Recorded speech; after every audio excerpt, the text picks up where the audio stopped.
Look, I want to get the word out because what's forming is communism in the country. And communism's easy to sell. I would be the greatest communist in history. I'd be right up there with Lenin. I'd be as good as anybody. You've got free rent for the rest of your life. What they don't say is that you'll be living in squalor in 12 months. You've got the free house. Would anybody like to have a free house? We'll take it away from somebody, we'll give it to you. You'll have murders all over the place. Communism's a disaster. It's been proven to be for thousands of years under different names, but the same thing. It's very important. And you know, it's funny. One of the reasons I do so well with Hispanic people, I set a record, Republicans. I get great numbers for the election, helped me get elected in a landslide. The Hispanics, because a lot of them came from countries that were essentially communist. You know, whether you call them radical socialist or communist is not that much, but there's a little difference. When they say social democrats, we're social democrats, it sounds so nice. It's not nice, it's a very dangerous term. So I do talk about it, and I talk about it on TikTok, and I talk about it everywhere. I talk about it here. And you're right, it has become international, but it's never worked, and it's not going to work. What is working is the United States. So think of it, we have more jobs than we've ever had. People are making more money than they've ever made. I'm talking about workers now. I'm talking about workers. They're making higher salaries than they've ever made before. It's just the best system, and it's got flaws, but everything's going to have a little flaw, but it's been amazing. And when I watch what's happening, and I see these lowlifes getting, I mean, they're lowlifes. I watch them. I know good people. I know quality people. These are essentially lowlifes. And when I see what they're talking, I think they're very dangerous in many ways. And I've said it, and then I said, boy, that's a pretty big statement. Then I realized, you know, a couple of people said, I think you're probably right. I think this country, with this thing that's going around, is in more danger than it was during World War I, World War II. If you talk about September 11th, if you talk about Pearl Harbor, that was big danger. I think the concept of us going communist, because one thing that happens when you go communist, you never come back, never comes back. You die in squalor.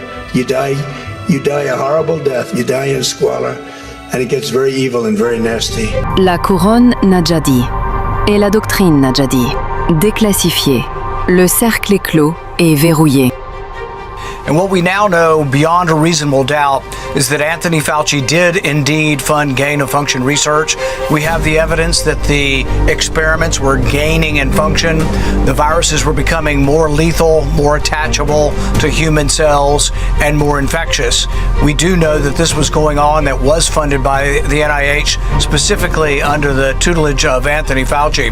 Politicized self-serving leaders like Dr. Fauci covered up their own wrongdoing and abuses of power, manipulated intelligence, lied to Congress, and undermined a duly elected president by restricting his access to the vital facts he needed to keep the country safe.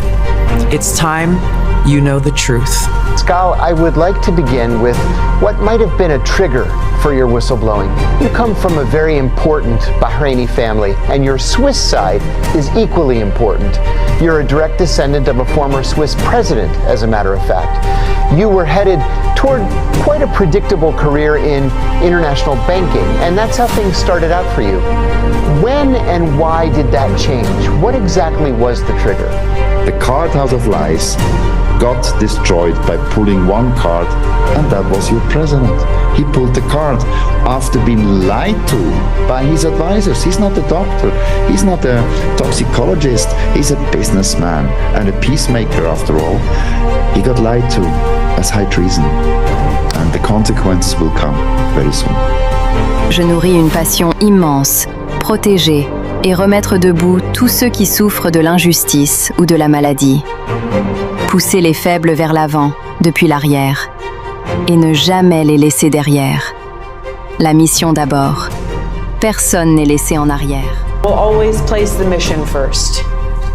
I will never accept defeat. I will never quit. And I will never leave a fallen comrade. We will never leave a fallen comrade. We will not neglect those who are injured, sick, or in need. not divulge internal conversations. I will say that those of us within the intelligence community continue to provide the president with all of the best objective intelligence available to inform his decisions. The last what the world wants is an insecure United States. We need a strong, healthy, wealthy, self-competent, not warmongering United States to keep peace. It's the way your president is managing things. President Trump, that is. War in this context and in pursuit of peace is necessary.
They're not the bully of the Middle East anymore.